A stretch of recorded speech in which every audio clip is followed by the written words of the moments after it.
Welcome to Trulyfit. Heather, thank you so much for joining the Trulyfit Podcast. Why don't you give my listeners and audience a little background on who you are and what it is that you do in the health and fitness community? Yeah, thanks. First of all, thank you so much for having me. Excited to be here. Really enjoy listening to your podcast. And kind of the short version is I have a Ph.D. in health psychology and kinesiology. And over the course of my career, I've really studied basically the psychological effects of our health behaviors, a large part how exercise, improves or affects our mood, why people don't exercise, how we can get them to exercise more, can they become excessive exercise too much. And I also take a look at other behaviors that really play a key role in what makes us healthy or not. For example, sleep, and our stress and our diet and how they're all related. And I study kind of the science behind that. And over the course of my career as a researcher and a professor, I've spent a lot of time trying to tease out, why it's so difficult for us to be healthy and what we can do, regarding our health behaviors. Before we get into those specifics, let's talk a little bit more about you. How did you fall into that? I know typically people will, you choose a path, an educational path, but eventually you have to, there's a crossroad somewhere where you decide to go one route rather than the other. What led you down this path? It's interesting. I was always really active and athletic and played a lot of sports as a kid and just loved psychology. So as an undergraduate, that was my degree. It was in psychology. And near the end of it, I knew in my undergrad, I wanted to do more. And it was really at the cusp of kind of the, I'm going to date myself now, but kind of the aerobics, the fitness boom. And as that was occurring, it was really, we were having really for the first time this pandemic of people not moving enough. And we were finally beginning to see that this was really, really bad for our health. And we were on the cusp kind of the obesity epidemic. So it really got me interested in trying to understand why something that is so good for us, why do most people not do it? So from a standpoint of the physiology, it was really, really clear that moving, and exercise is one of the best things we can do for overall health. But knowledge is not enough, right? Just knowing that something is good for you isn't going to change people's behavior. And that's where the psychology comes into play. And that's what fascinated me to try to understand kind of the human behavior behind this and why people aren't doing something that is so good for them.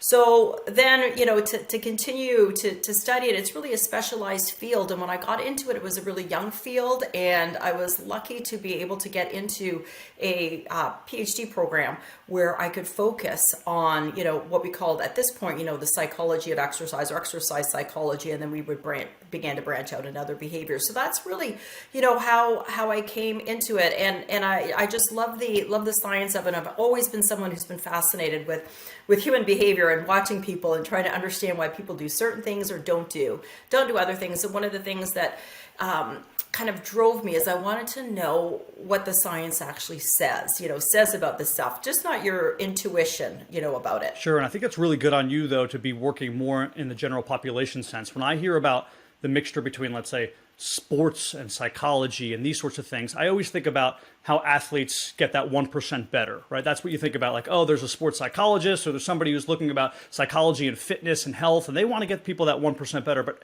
the elites. But how do you get the general population to actually care about themselves and start to form those habits? And I know you write about that. Let's just dive right into that. Talk about why everybody knows I need to be healthier. I need to eat this. I need to do this. And everyone now in 2023 is starting to go down that journey of starting healthier habits. How do we do that so that they stick?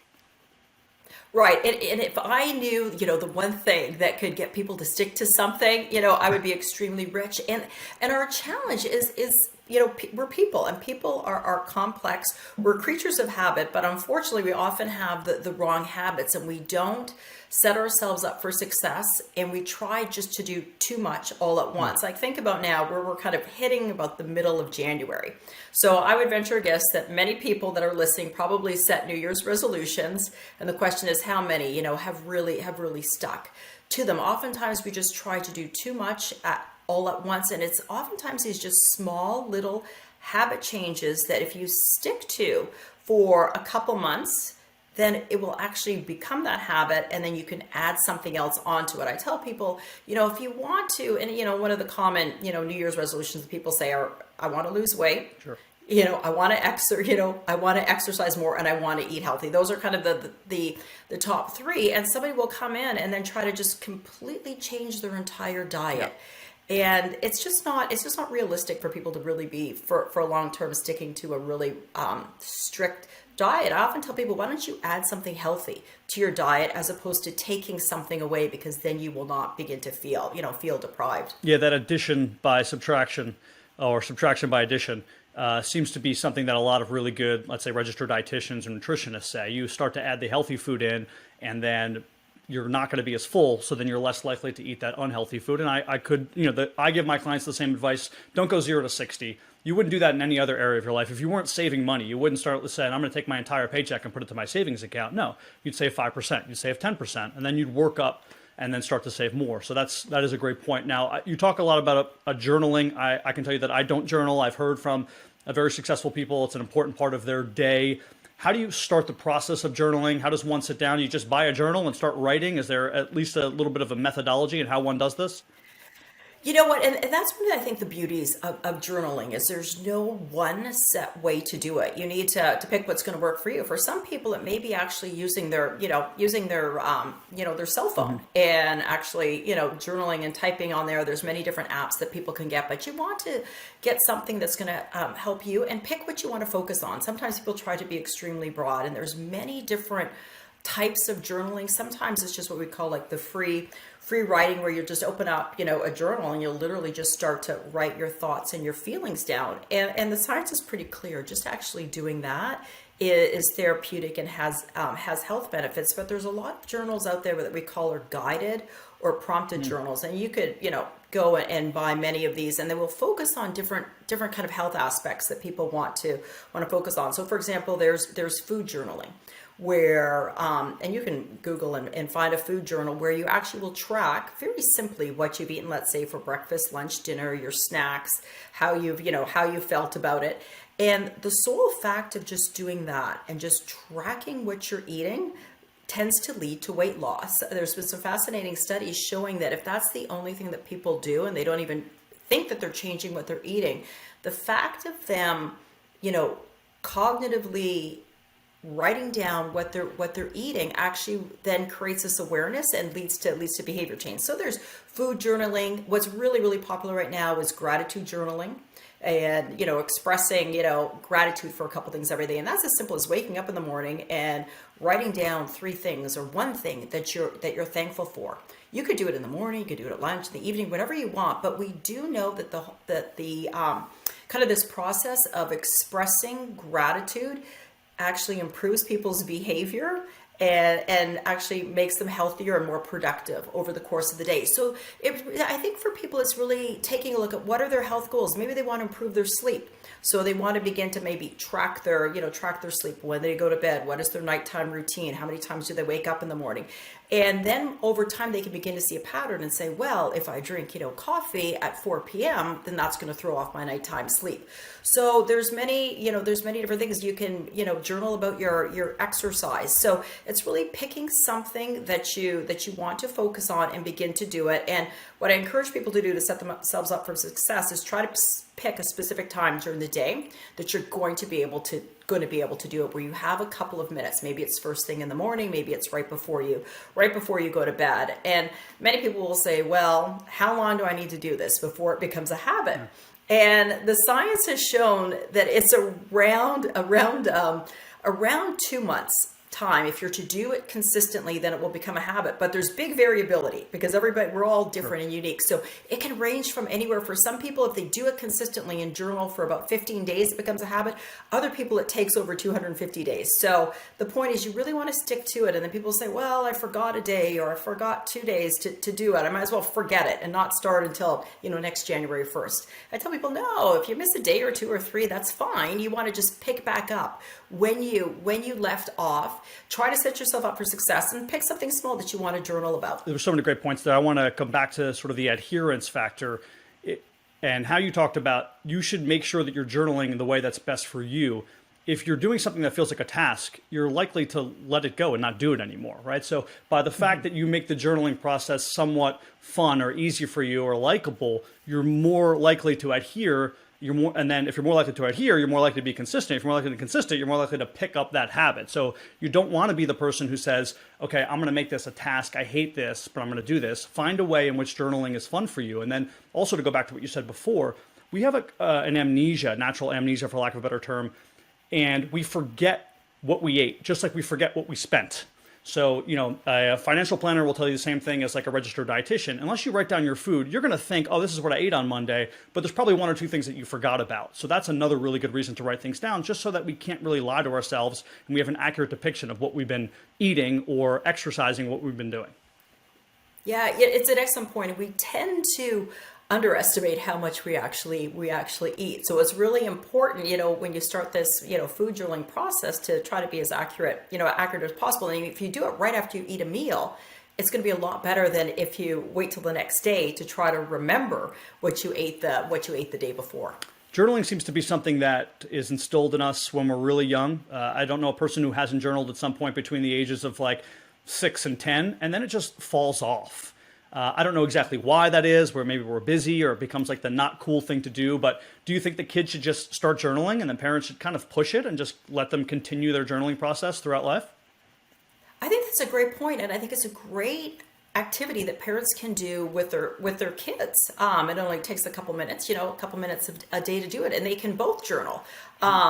And it's difficult, as your kids get older. I have, my oldest, who's now 21. A couple of years ago, I wanted him to keep track of what he was eating, because he has Crohn's disease. And of course, he wasn't going to do it. There was no way. So I did it for him. So as a parent, I was tracking everything that he was eating so that I could begin to see kind of signs and symptoms of, if he ate something, what would then happen. But, what we do as kids sticks with us. So, with parents out there that are listening, if you can get your kids to start doing this as a healthy habit when they're young, it'll probably track with them, because our health behaviors track. So what I mean by that is if you're, in preschool or elementary school and you're playing sports and you're exercising, that's probably going to stick with you into high school and then also into adulthood. So as parents, what we want to do is ingrain as many healthy behaviors as we can, with our kids, knowing that it's going to stick with them. And one of the best things for parents is that they're positive role models, because we do know, for example, that parents who eat healthy, their kids are more likely to eat healthy. Parents who exercise, their kids are more likely to exercise. Same thing with journaling as well. So it's kind of being that positive role model. So if you're a parent out there and you think, oh, I really don't want to do it, well, think about it that you're helping your kids out as well and teaching them hopefully some lifelong health skills. Speaking about parenting, I am a relatively new parent of my daughter's 18 months. And congratulations. Something that happens to new parents is it's really difficult to keep your social connections. They kind of change over time, whether you're waiting to maybe be friends with the parents of the kids that your daughter or son is going to be friends with, whether it is that you have friends that maybe don't have kids, so that your lifestyles are different, but you start to lose those social connections. I know you write about the importance of happiness, interconnected, and I'm sure there's a causation, not just a correlation, with social connections and why they're important. Can you unpack that a little bit? Yeah, we tend to think, of being healthy coming down to like what we eat, how much we sleep, and how much we move.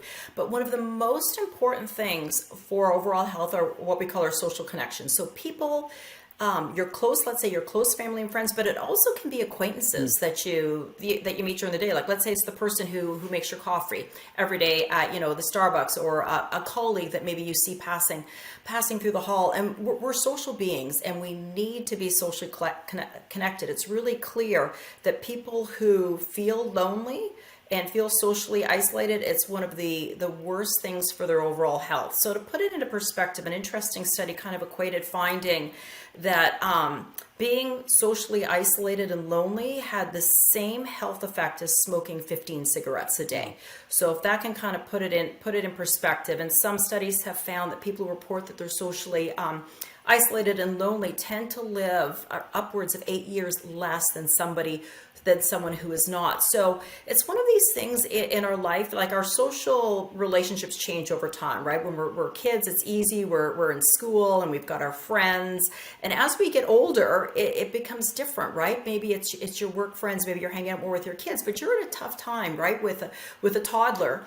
and it takes an extreme amount of time. And what often will happen is that your kids, their friends, parents then become your friends because that's who you end up hanging out with, and kind of knowing that your friend groups change over time, but knowing how important it is to foster them and know that they play an important role in our overall health. I think there's a lot of young people now who think that too many social connections sort of drains their battery, for lack of a better term, right? They have a certain amount of bandwidth that they can give out.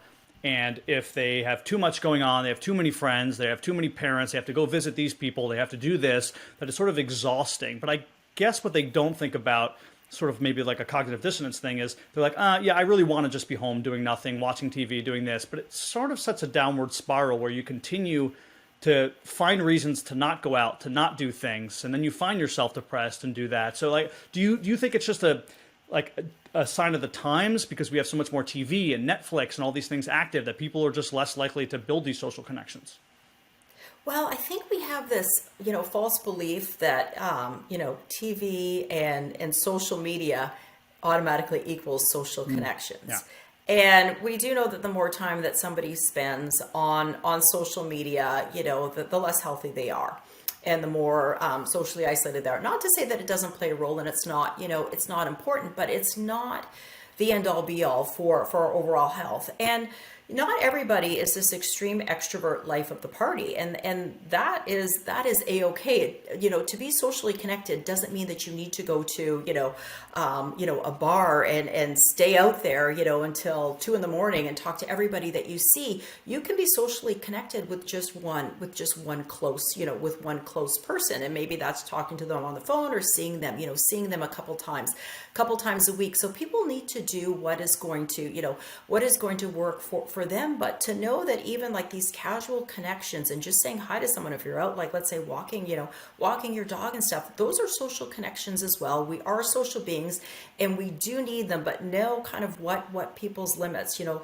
are as well for them, and to try to be around people that are going to foster positive things for you. For example, we know that if your 3 or 4 closest friends are overweight and unhealthy, there's a very good chance that you're going to be as well. So take a look at your close social circle, take a look at what your goals are, and say, because oftentimes we'll hang around people that are very similar to us or what we aspire to, and that's really important. So our social connections play such a huge role on our, not only our overall longevity, but also our immediate health at that point in time. There are even applications out there now, I know, for young moms who have trouble finding friends. I think it's called Peanut, where they can sort of match each other. It's almost like a dating app, but like a friendship app. And that's how far we've gone from just being able to, go to the local grocery store and start conversation with people. And now we have to use applications in order to do that. And I think it is going to be a really big problem moving forward. So I'm glad there's people like you who are taking this head on and saying, listen, this is really an important part of our health that we're overlooking. And if we continue to overlook this, there might be bigger issues moving forward in the next 10 or 15 years.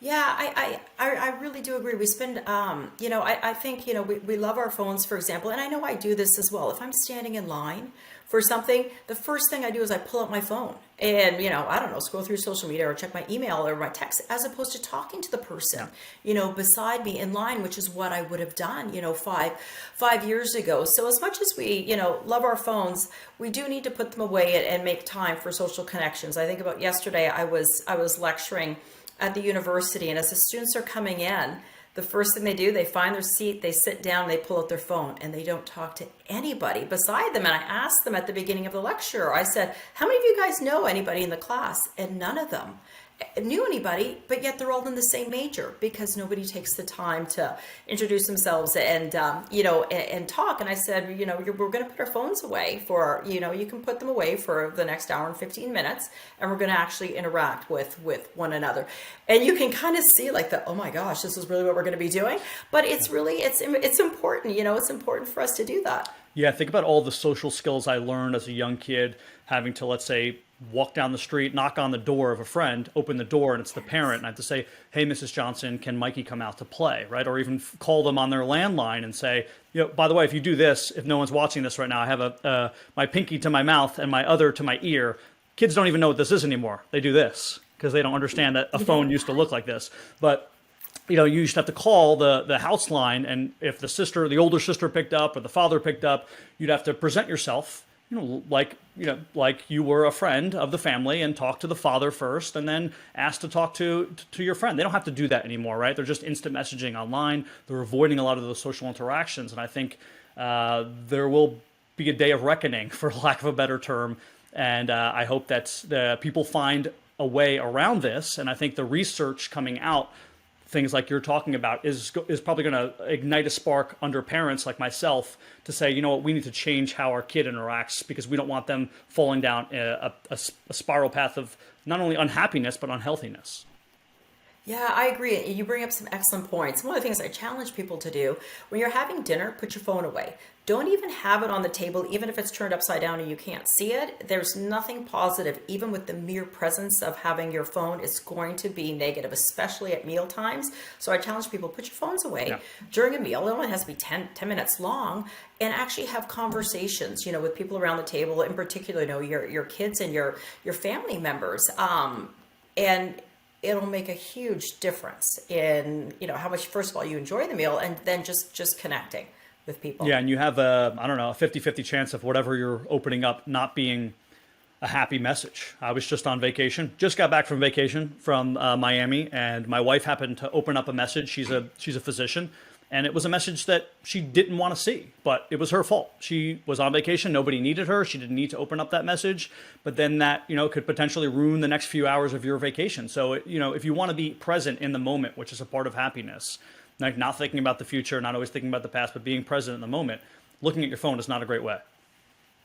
Yeah, you bring up an excellent point about being present. The science is pretty clear that we are the happiest when we're present in the moment at the time, right? And not thinking about what happened in the past or what's in the future. So if people can try to make an effort to focus on what you're doing at that time, even if you're stuck in traffic, if you're focusing just on that time point and not thinking about something in the future, you tend to be happier. Are we happy because we're healthy, or are we healthy because we're happy? What comes first? Oh my gosh, that's an interesting and tough question to answer. And it's interesting, right? Because they certainly are related, right?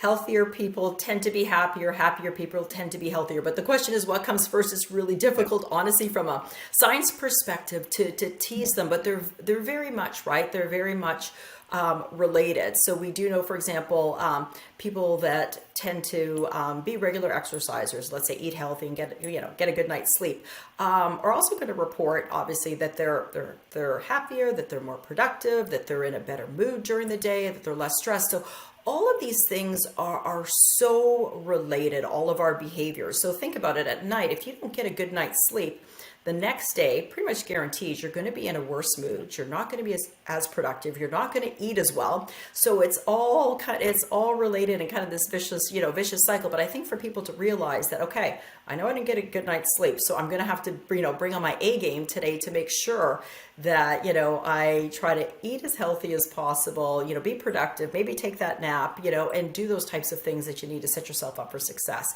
And know that you're probably going to, you might be that day that you'll probably be more quick to yell at your kids, right? And just know, that coming into it and kind of being prepared for it.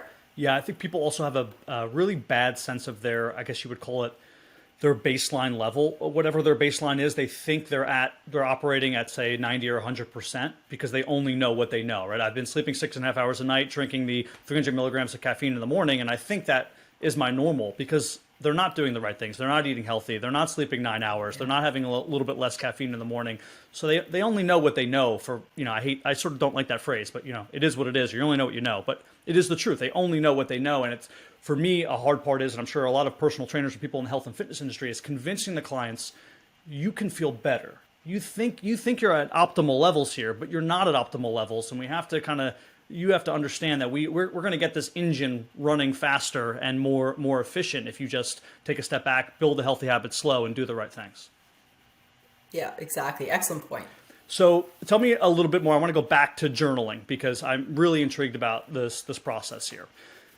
I've never journaled before. your recommendation for me, if I want to start journaling tomorrow and I tell you in advance that I am somebody who has no problem actually answering questions. I don't just need to do free thought. I can answer some questions. What are some of the things that outside of food, I don't have an issue with food, right? Outside of food, how do I just help myself become a calmer, better person? What are the questions I would ask myself in these journals? Yeah, you know what I would probably recommend is to keep what we call like a gratitude or a thanks journal. And you can literally just take out a piece of paper or any type of like, journal like this, or it could be a guided journal that's a gratitude journal. And typically what they'll state is like list one or three, 1, 2, 3 things that you're grateful for. And it can be as simple as, your morning cup of coffee, by yourself, or watching the sunrise, or that you got a good night's sleep, or that you're going to you're thankful for a sunny day, or your friends, or whatever it may be.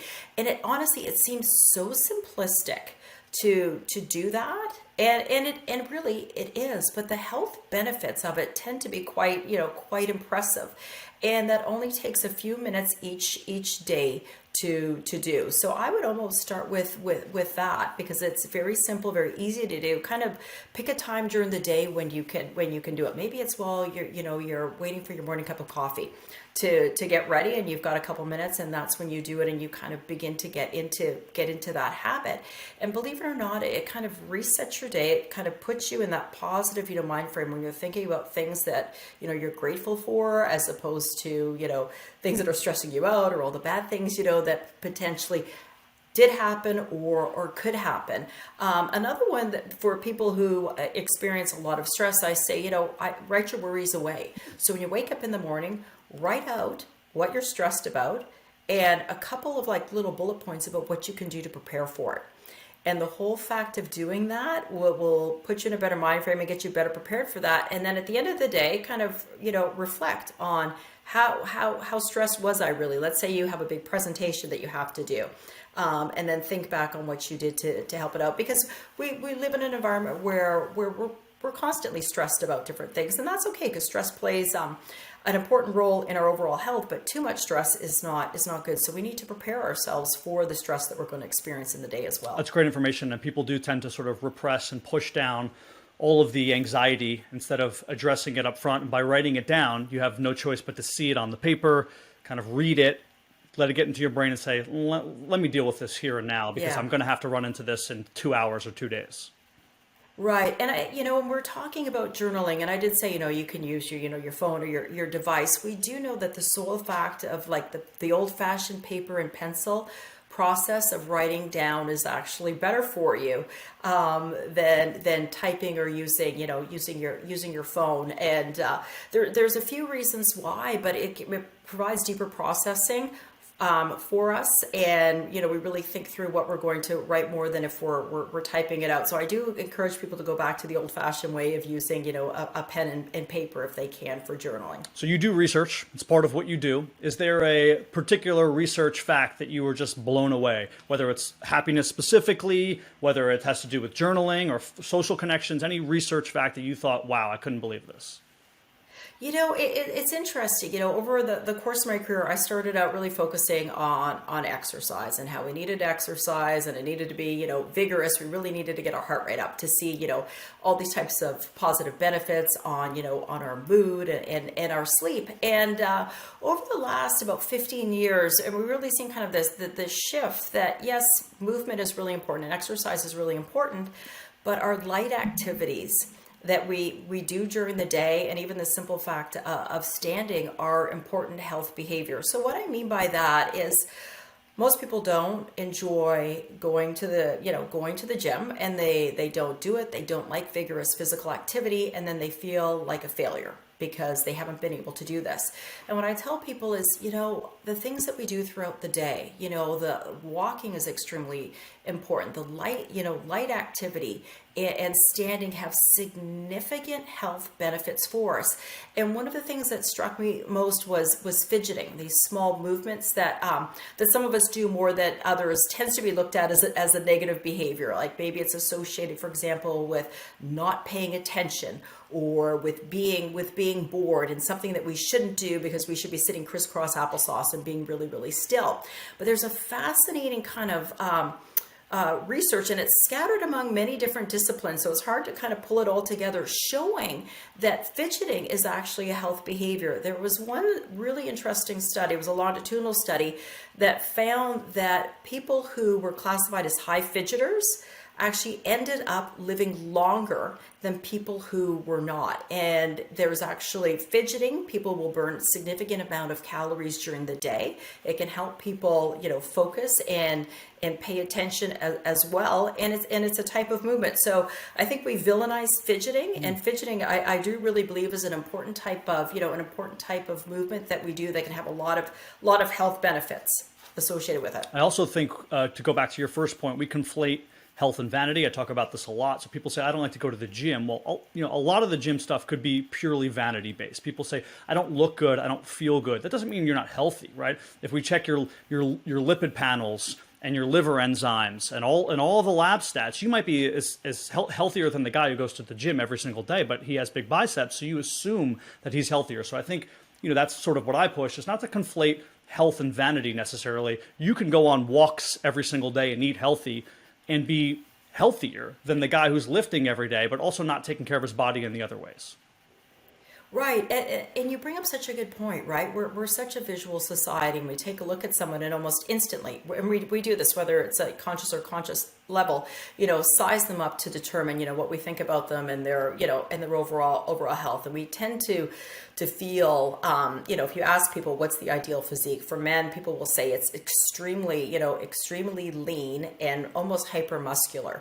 And for women, it's a lean and toned physique. And, for somebody, for example, to have the six pack abs, does not necessarily equate with being healthy. It means that you're extremely lean, potentially maybe too lean to get to that point. So I think people really need to take a look at what their, overall long-term health goals are. Is it to be healthy in the long term, or to have this really oftentimes an unrealistic, physique in the present? Sure, to bring it sort of full circle, to tie this happiness stuff together, there's only so much bandwidth that one has. So if you're that person who's working on your six pack, that means you're putting a lot of effort in to get there. So do you have those social connections? Are you sleeping?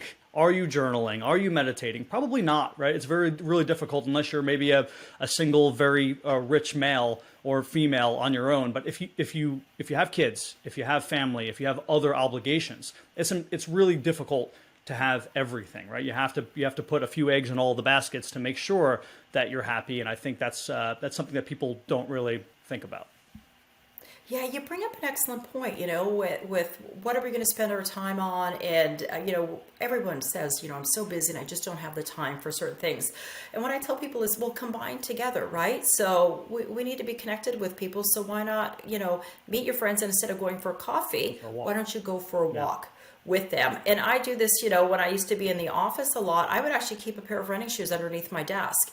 And when somebody would come in and want to meet with me, whether it was a student or a colleague, I'd be like, well, let's go for a walk. We live in Florida, the campus is beautiful, and let's walk. And I would just put on my running shoes. And honestly, the sole fact of doing that, the meetings tend to be shorter, which is good from that time standpoint. But then not only that, but I was getting outside and getting a little bit of activity as well. So I tell people, try to combine then and be creative, because most people say, well, I just don't have the time for boom, boom, or boom. And I'm like, well, you know what? Then let's combine things together, and then you'll begin to realize that you do have the time. Yeah, where there's a will, there's a way. You can habit stack, like you said. If you're having your coffee in the morning and you usually just stare into space, well, if you wanted to learn how to speak Spanish, have your coffee in the morning and, download an app and learn how to speak Spanish. If you're a mom who works full time and you have a kid and you come home at the end of the day and you're like, I want to spend more time with my kid, but I also want to work out. Well, put your kid in a stroller where the kid's facing you and go on a really fast stroller walk and interact with your child as you're on the stroller. There are ways to do it if you really want to get creative, but sometimes you have to hire a professional or read or talk to somebody like Heather in order to know what is there, because some people are just naive. They don't know. It's not that they're trying to avoid these things. They really just don't know how to do them. Right. And it's having those conversations and, listening to podcasts like what you have, because you've got, an incredible amount of information with the experts that you bring on, and it's so helpful, and I do this all the time. I listen to podcasts when I'm out, for example, walking, walking our dog. And then this way I feel like I'm doing two things at once and I'm learning something, or I'll even put my earbuds in and call somebody when I'm out, out walking as well. If you can't physically connect with the person, then why not call them? And as opposed to sitting on your couch, go out for a walk while you're talking to them on your phone. Heather, this has been fantastic information. Can you give my audience and listeners some insights into where they can find you personally, whether that is through social media, a website, reach out to you directly with questions, hire you, any of the above? Yeah, please do. I'm on LinkedIn and Instagram and Facebook right now as well. You can go to my website and contact me there and email me. And my website is wellnessdiscoverylabs.com. Heather, thank you so much for joining the Trulyfit Podcast. Thank you.